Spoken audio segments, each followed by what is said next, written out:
प्राचीन भारत में आर्यावर्त नाम का एक समृद्ध राज्य था।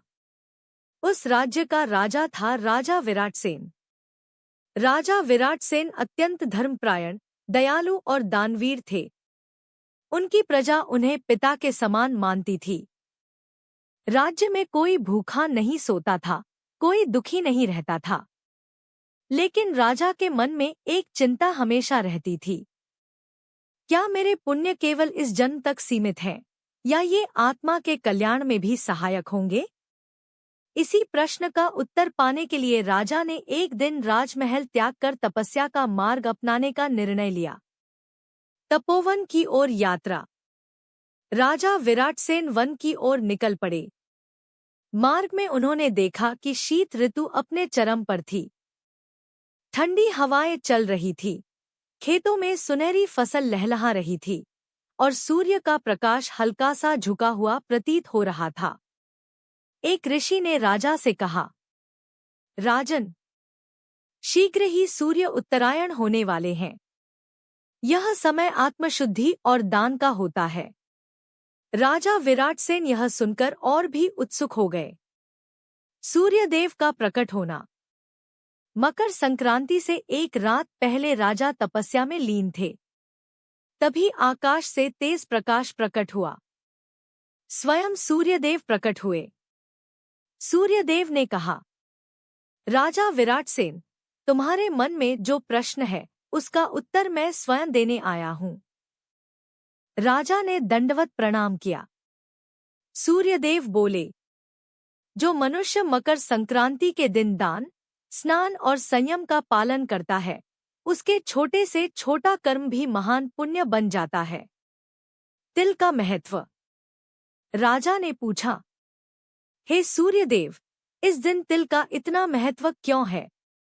सूर्यदेव मुस्कुराए और बोले, तिल का जन्म देवताओं के पसीने से हुआ है। इसमें पवित्रता और उष्णता दोनों हैं। शीत ऋतु में यह शरीर और आत्मा दोनों को शुद्ध करता है।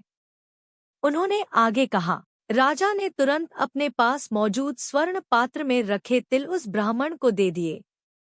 जैसे ही तिल दान किया गया, ब्राह्मण दिव्य प्रकाश में बदल गया। वह स्वयं यमराज थे। यमराज का वरदान। यमराज बोले, राजा विराटसेन, मैं तुम्हारी परीक्षा लेने आया था। मकर संक्रांति के दिन तिल दान करने से मनुष्य यमलोक के भय से मुक्त हो जाता है। उन्होंने आगे कहा, तुम्हारे इस दान से तुम्हारे पितरों को मोक्ष प्राप्त हुआ है और तुम्हारा नाम युगों तक लिया जाएगा। पतंग और आत्मा की उड़ान। उसी दिन राजा ने देखा कि गांव के बच्चे पतंग उड़ा रहे हैं। ऋषियों ने समझाया, राजन, पतंग आत्मा का प्रतीक है। जैसे पतंग आकाश की ओर उड़ती है, वैसे ही इस दिन मनुष्य की आत्मा भी ऊंचाई की ओर बढ़ती है।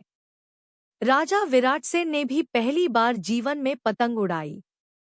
उनका मन बालक जैसा आनंदित हो गया। राजा का ज्ञान।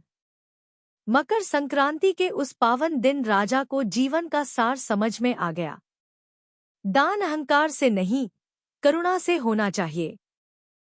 पुण्य दिखावे से नहीं, भावना से मिलता है।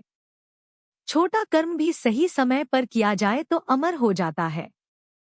राजा ने तपस्या समाप्त की और राज्य लौटकर जीवन भर मकर संक्रांति को महादान पर्व के रूप में मनाने का आदेश दिया।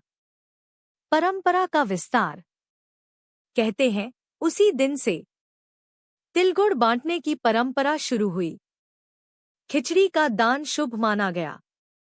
सूर्य को अर्घ्य देने की प्रथा बनी और मकर संक्रांति को दान, स्नान और ज्ञान का पर्व माना जाने लगा।